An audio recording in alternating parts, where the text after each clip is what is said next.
Chapter 9. It. Meg rushed at the man imprisoned in the column, but as she reached what seemed to be the open door, she was hurled back as though she had crashed into a brick wall. Calvin caught her. It's just transparent like glass this time, he told her. We can't go through it. Meg was so sick and dizzy from the impact that she could not answer. For a moment, she was afraid that she would throw up or faint. Charles Wallace laughed again, the laugh that was not his own, and it was this that saved her. For once more, anger overcame her pain and fear. Charles Wallace, her own real dear Charles Wallace, never laughed at her when she hurt herself. Instead, his arms would go quickly around her neck, and he would press his soft cheek against hers in loving comfort. But the demon Charles Wallace snickered. She turned away from him and looked again at the man in the column. Oh, Father, she whispered longingly, but the man in the column did not move to look at her. The horn-rimmed glasses, which always seemed so much a part of him, were gone, and the expression of his eyes was turned inward, as though he were deep in thought. He had grown a beard, and the silky brown was shot with gray. His hair, too, had not been cut. It wasn't just the overlong hair of the man in the snapshot at Cape Canaveral. It was pushed back from his high forehead and fell softly almost to his shoulders, so that he looked like someone in another century or a shipwrecked sailor. But there was no question, despite the change in him, that he was her father, her own beloved father. My, he looks a mess, doesn't he? Charles Wallace said, and staggered. Meg swung on him with sick rage. Charles, that's father! Father! So what? Meg turned away from him and held out her arms to the man in the column. He doesn't see us, Meg, Calvin said gently. Why? Why? I think it's sort of like those little peepholes they have in apartments in the front doors, Calvin explained. You know, from inside, you can look through and see everything. And from outside, you can't see anything at all. We can see him, but he can't see us. Charles, Meg pleaded, let me into Father. Why? Charles asked placidly. Meg remembered that when they were in the room with the man with red eyes, she had knocked Charles Wallace back into himself when she tackled him and his head cracked the floor, so she hurled herself at him. But before she could reach him, his fist shot out and punched her hard in the stomach. She gasped for breath. Sickly, she turned away from her brother back to the transparent wall. There was the cell. There was the column with her father inside. Although she could see him, although she was almost close enough to touch him, he seemed farther away than he had been when she had pointed him out to Calvin in the picture on the piano. He stood there quietly as though frozen in a column of ice, an expression of suffering and endurance on his face that pierced into her heart like an arrow. You say you want to help Father? Charles Wallace's voice came from behind her, with no emotion whatsoever. Yes, don't you? Meg demanded, swinging around and glaring at him. But of course, that is why we are here. But what do we do? Meg tried to keep the franticness out of her voice, trying to sound as drained of feeling as Charles, but nevertheless ending on a squeak. You must do as I have done and go into it, Charles said. No, I can see you don't really want to say Father. How am I being a zombie say Father? You will just have to take my word for it, Margaret, came the cold, flat voice from Charles Wallace. It wants you and it will get you. Don't forget that I, too, am part of it now. You know I wouldn't have done it if it weren't the right thing to do. Calvin, Meg asked in agony, will it really say Father? But Calvin was paying no attention to her. He seemed to be concentrating with all his power on Charles Wallace. He stared into the pale blue that was all that was left of Charles Wallace's eyes. And, for thou wast a spirit too delicate to act her earthly and abhorred commands, she did confine thee into a cloven pine, he whispered, and Meg recognized Mrs. Who's words to him. For a moment, Charles Wallace seemed to listen, then he shrugged and turned away. Calvin followed him, trying to keep his eyes focused on Charles's. If you want a witch, Charles, he said, it's the witch, not Our Lady's. Good thing I had the tempest at school this year, isn't it, Charles? It was the witch who put Ariel in the cloven pine, wasn't it? Charles Wallace's voice seemed to come from a great distance. Stop staring at me. Breathing quickly with excitement, Calvin continued to pin Charles Wallace with a stare. You're like Ariel in the Cloven Pine, Charles, and I can let you out. Look at me, Charles. Come back to us. Again, the shudder went through Charles Wallace. Calvin's intense voice hit at him. Come back, Charles. Come back to us. Again, Charles shuddered, and then it was as though an invisible hand had smacked against his chest and knocked him to the ground, and the stare with which Calvin had held him was broken. Charles sat there on the floor of the corridor whimpering, not a small voice sound, but a fearful animal noise. Calvin, Meg turned on him, clasping her hands intensely. Try to get to Father. Calvin shook his head. Charles almost came out. I almost did it. He almost came back to us. Try Father, Meg said again. How? Your Cloven Pine thing. Isn't Father imprisoned in a Cloven Pine even more than Charles? Look at him in the column there. Get him out, Calvin. Calvin spoke in an exhausted way. Meg, I don't know what to do. I don't know how to get in. Meg, they're asking too much of us.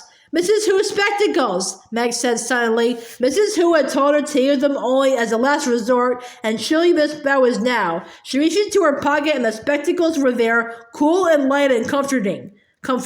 With trembling fingers, she pulled them out. Give me those spectacles! Charles Wallace's voice came in a harsh command, and he scrambled up off the floor and ran at her. She barely had time to snatch off her own glasses and put on Mrs. Who's, and, as it was, one earpiece dropped down her cheek and they barely stayed on her nose.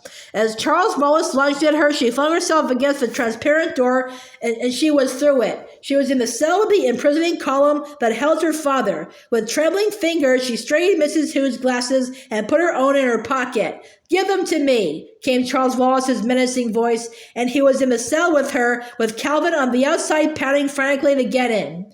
Meg kicked at Charles Wallace and ran at the column. She felt as though she were going through something dark and cold, but she was through. Father, she cried, and she was in his arms. This was the moment for which she had been waiting. Not only since Mrs. Witch whisked them off on their journeys, but during the long months and years before, when the letters had stopped coming, when people made remarks about Charles Wallace, when Mrs. Murry showed a rare flash of loneliness or grief, this was the moment that meant that now and forever, everything would be all right. As she pressed against her father, all was forgotten except joy. There was only the peace and comfort of leaning against him, the wonder of the protecting circle of his arms, the feeling of complete reassurance and safety that his presence always gave her. Her voice broke at a happy sob. Oh, Father, Meg, he cried in great surprise. Meg, what are you doing here? Where's your mother? Where are the boys? She looked out of the column, and there was Charles Wallace in the cell, an alien expression distorting his face. She turned back to her father. There was no more time for greeting, for joy, for explanations. We have to go to Charles Wallace, she said, her words tense. Quickly.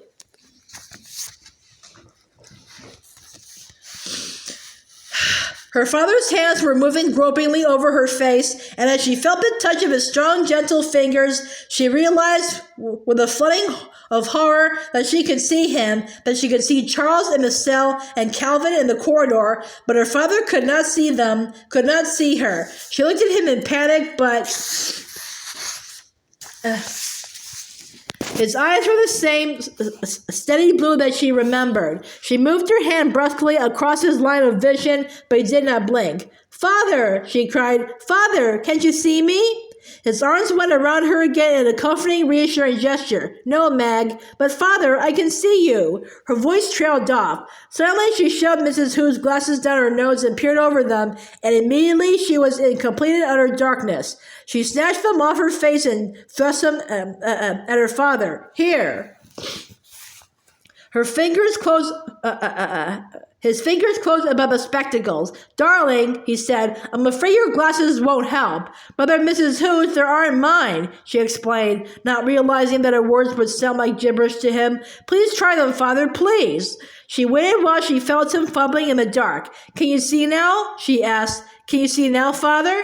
Yes, he said. Yes, the wall is transparent now. How extraordinary! I could almost see the atoms rearranging. His voice had its all-familiar sound of excitement and discovery. It was the way he sounded sometimes when he came home from his laboratory after a good day and began to tell his wife about his work. Then he cried out, Charles! Charles Wallace! And then, Meg, Meg, what's happened to him? What's wrong? That is Charles, isn't it? It hasn't, Father, she explained tensely. He's going to it. Father, we had to help him. For a long moment, Mr. Murry was silent. The silence was filled with the words he was thinking and would not speak out loud to his daughter. Then he said, Meg, I'm in prison here. I have been for... Father, these walls, you can go through them. I came through the column to get into you. It was Mrs. Who's glasses. Mr. Murry did not stop to ask who Mrs. Who was. He slapped his hand against the translucent column. It seemed solid enough. But I got in, Meg repeated. I'm here. Maybe the glasses help the atoms rearrange. Try it, Father. She waited breathlessly, and after a moment she realized that she was alone in the column. She put out her hands in the darkness and felt the smooth surface curving about her on all sides. She seemed utterly alone, the silence and darkness impenetrable forever. She fought down panic until she heard her father's voice coming to her very faintly. I'm coming back in for you, Meg. It was almost a tangible feeling as the atoms of a strange material seemed to part to let him through to her. In their beach house at Cape Canaveral, there had been a curtain between dining and living room made of long strands of rice. It looked like a solid curtain, but you could walk right through it. At first, Meg had flinched each time she came up to the curtain, but gradually she got used to it and would go running right through, leaving the long strands of rice swinging behind her. Perhaps the atoms of these walls were arranged in somewhat the same fashion. Put your arms around my neck, Meg, Mr. Murry said. Hold on to me tightly. Close your eyes and don't be afraid. He picked her up and she wrapped her long legs around his waist and clung to his neck. With Mrs. Who's spectacles on, she had felt only a faint darkness and coldness as she moved through the column. Without the glasses, she felt the same awful clamminess she had felt when they tested her through the outer darkness of Camazotz. Wherever the black thing was to which Camazotz had submitted, it was within as well as without the planet. For a moment, it seemed that the chilled darkness would tear her from her father's arms. She tried to scream, but within that icy horror, no sound was possible. Her father's arms tightened about her, and she clung to his neck in a stranglehold, but she was no longer lost in panic. She knew that if her father could not get her through the wall, he would stay with her rather than leave her. She knew that she was safe as long as she was in his arms. Then they were outside. The column rose up in the middle of the room, crystal clear and empty. Meg blinked at the blurred figures of Charles and her father and wondered why they did not clear. Then she grabbed her own glasses out of her pocket and put them on, and her myopic eyes were able to focus. Charles Wallace was tapping one foot impatiently against the floor. It is not pleased, he said. It is not pleased at all. Mr. Murry released Meg and knelt in front of the little boy. Charles! His voice was tender. Charles Wallace! What do you want? I'm your father, Charles. Look at me. The pale blue eyes seemed to focus on Mr. Murry's face. Hi, Pop, came an insolent voice. That isn't Charles, Meg cried. Oh, Father, Charles isn't like that. It has him. Yes, Mr. Murry sounded tired. I see. He held his arms out. Charles, come here. Father will make it all right, Meg thought. Everything will be all right now. Charles did not move toward the outstretched arms. He stood a few feet away from his father, and he did not look at him. Look at me, Mr. Murry commanded. No. Mr. Murry's voice became harsh. When you speak to me, you will say no, Father, or no, sir. Come off it, Pop, came a cold voice from Charles Wallace. Charles Wallace, who, outside Camazotz, had been strange, had been different, but never rude. You're not the boss around here. Meg could see Calvin pounding again on the glass wall. Calvin, she called. He can't hear you, Charles said. He made a horrible face at Calvin, and then he thumbed his nose. Who's Calvin? Mr. Murry asked. He's, Meg started, but Charles Wallace cut her short. You'll have to defer your explanations. Let's go. Go where? To it. No, Mr. Murry said. You can't take Meg there. Oh, can't I? No, you cannot. You're my son, Charles, and I'm afraid you'll have to do as I say. But he isn't Charles, Meg cried in anguish. Why didn't her father understand? Charles is nothing like that, Father. You know he's nothing like that. He was only a baby when I left, Mr. Murry said heavily. Father, it's it talking through Charles. It isn't Charles. He's bewitched. Fairy tales again, Charles said. You know it, Father? Meg asked. Yes. Have you seen it? Yes, Meg. Again his voice sounded exhausted. Yes, I have. He turned to Charles. You know she wouldn't be able to hold out. Exactly, Charles said. Father, you can't talk to him as though he were Charles. Ask Calvin. Calvin will tell you. Come along, Charles Wallace said. We must go. He held up his hand carelessly and walked out of the cell, and there was nothing for Meg and Mr. Murry to do but follow. As they stepped into the corridor, Meg caught at her father's sleeve. Calvin, here's Father. Calvin turned anxiously toward them. His freckles and his hair stood out brilliantly against his white face. Make your introductions later, Charles Wallace said. It does not like to be kept waiting. He walked down the corridor, his gait seeming to get more jerky with each step. The others followed, walking rapidly to keep up. Does your father know about the Mrs. W's? Calvin asked Meg. There hasn't been time for anything. Everything's awful. Despair sounded like a stone in the pit of Meg's stomach. She had been so certain that the moment she found her father, everything would be all right. Everything would be settled. All the problems would be taken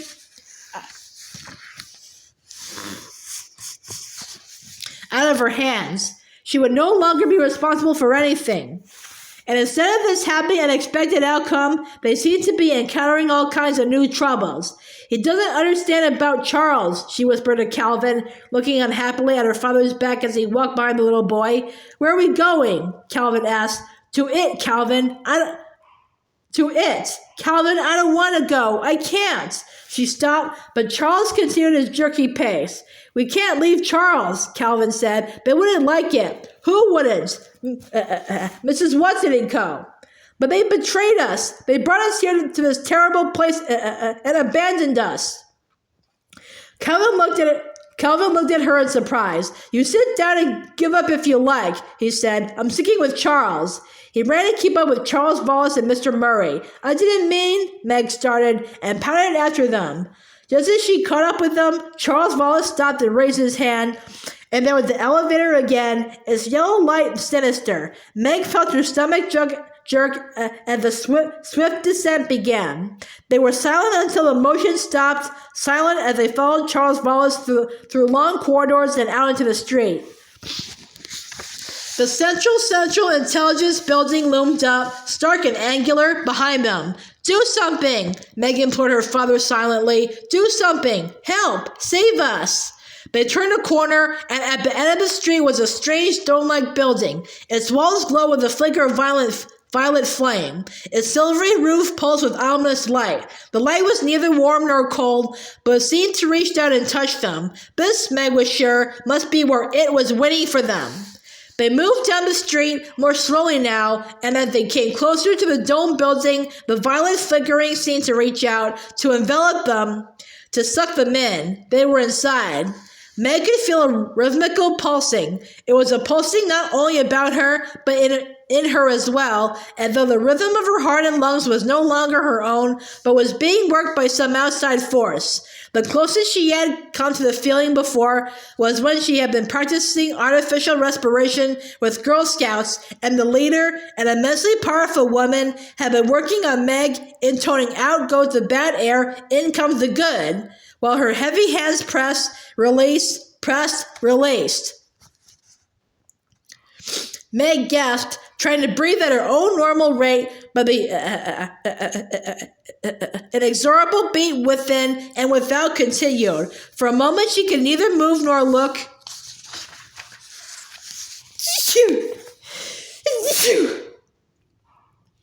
around to see what was happening to the others. She simply had to stand there, trying to balance herself into the artificial rhythm of her heart and lungs. Her eyes seemed to swim in a sea of red.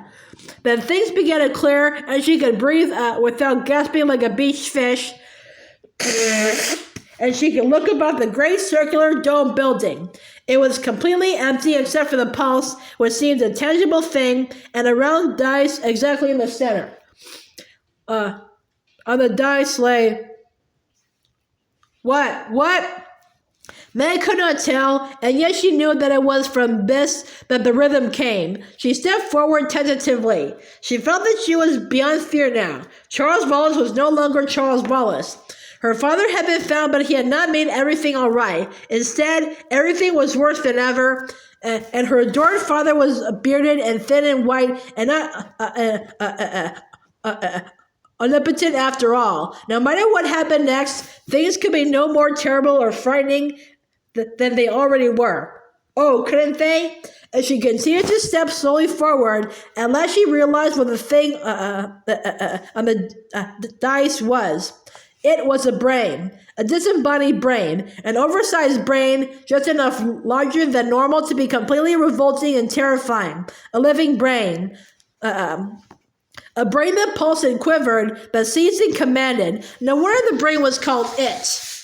It was the most horrible, the most repellent thing she had ever seen, far more nauseating than anything she had ever imagined with her conscious mind, or that had ever tormented her in her most terrible nightmares.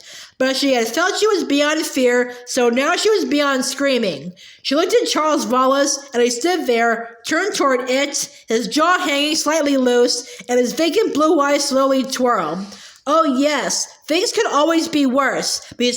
These twirling eyes within Charles Wallace's soft, round face made Meg icy cold inside and out. She looked away from Charles Wallace and at her father. Her father stood there with Mrs. Hood's glasses still perched on his nose. Did he remember that he had them on? And he shouted to Calvin, "Don't give in! I won't! Help Meg!" Calvin yelled back. It was absolutely silent within the dome, and yet Meg realized that the only way to speak was to shout with all the power possible. For everywhere she looked, everywhere she turned, was the rhythm, and it continued to control the systole and diastole of her heart, the intake and outlet of her breath. The red miasma began to creep before her eyes again, and she was afraid that she was going to lose consciousness, and if she did that, she would be completely in the power of It. Mrs. Watson had said, "Meg, I give you your faults." What were her greatest faults? Anger, impatience, stubbornness. Yes, it was to her faults that she turned to save herself now. With an immense effort, she tried to breathe against the rhythm of It, but its power was too strong. Each time she managed to take a breath out of rhythm, an iron hand seemed to squeeze her heart and lungs. Then she remembered that when they had been standing before the man with red eyes, and the man with red eyes had been intoning the multiplication table at them, Charles Wallace had fought against his power by shouting out nursery rhymes, and Calvin by the Gettysburg Address. "Georgie, Porgy, pudding, and pie," she yelled. "Kiss the girls and made them cry." That was no good. It was too easy for nursery rhymes to fall into the rhythm of It. She didn't know the Gettysburg Address. How did the Declaration of Independence begin? She had memorized it only that winter, not because she was required to at school, but simply because she liked it. "We hold these truths to be self-evident," she shouted, "that all men are created equal, that they are endowed by their Creator with certain unalienable rights, that among these are life, liberty, and the pursuit of happiness." As she cried out the words she felt as she cried out the words she felt a mind moving in on her own, felt it seizing, squeezing her brain. But then she realized that Charles Wallace was speaking or being spoken through by It. But that's exactly what we have on Camazotz. Complete equality. Everybody exactly alike. For a moment, her brain reeled with confusion. Then came a moment of blazing truth. "No!" she cried, triumphantly. Like and equal are not the same thing at all. Good girl, Meg, her father shouted at her. But Charles Wallace continued as though there had been no interruption. In Camazotz, all are equal. In Camazotz, everybody is the same as everybody else. But he gave her no argument, provided no answer, as she held on to her moment of revelation. Like and equal are two entirely different things.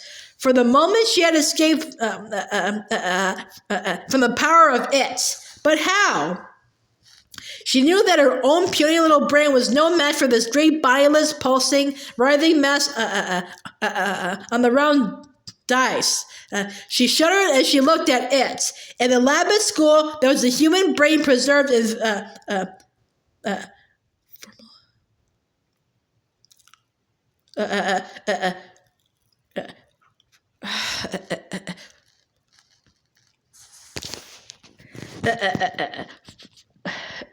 formaldehyde, and the seniors preparing for college had to take it out and look at it and study it. Meg had felt that when that day came, she would never be able to endure it. But now she thought that if only she had a dissecting knife, she would slash at it, cutting ruthlessly through cerebellum. Words spoke within her, directly this time, not through Charles. Don't you realize that if you destroy me, you also destroy your little brother? If that great brain were cut, were crushed, would every mind under its control on Camazotz die too? Charles Wallace and the man with red eyes and the man who ran the #1 spelling machine on the 2nd grade level, and all the children playing ball and skipping rope, and all the mothers and all the men and women going in and out of buildings, were their life completely dependent on it? Were they beyond all possibility of salvation? She felt the brain reaching at her again as she let her stubborn control slip. Red fog glazed her eyes. Faintly, she heard her father's voice, though she knew he was shouting at the top of his lungs. The periodic table of elements! The periodic table of elements, Meg! Say it! A picture flashed into her mind of winter evenings spent sitting before the opening fire and studying with her father. Hydrogen, helium, she started obediently. Kept them in their proper atomic order. What next? She knew it. Yes. Lithium, beryllium, boron, carbon, nitrogen, oxygen, fluorine. She shouted the words at her father, turned away from it. Neon, sodium, magnesium, aluminum, silicon, phosphorus. Too rhythmical, her father shouted. What's the square root of 5? For a moment, she was able to concentrate. Rack your brains yourself, Meg. Don't let it rack them. The square root of 5 is 2.236. She cried triumphantly, because 2.236 times 2.236 equals 5.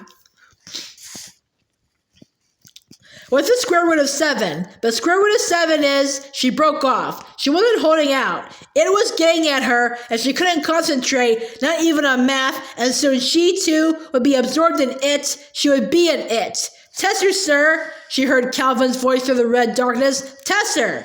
She felt her father grab her by the wrist. There was a terrible jerk that seemed to break every bone in her body. Then the dark nothing of tessering. If tessering with Mrs. Watson, Mrs. Who, and Mrs. Witch had been a strange and fearful experience, it was nothing like tessering with her father. After all, Mrs. Witch was experienced at it, and Mr. Murry, how did he know anything about it at all? Meg felt that she was being torn apart by a whirlwind. She was lost in an agony of pain that finally dissolved into the darkness of complete unconsciousness.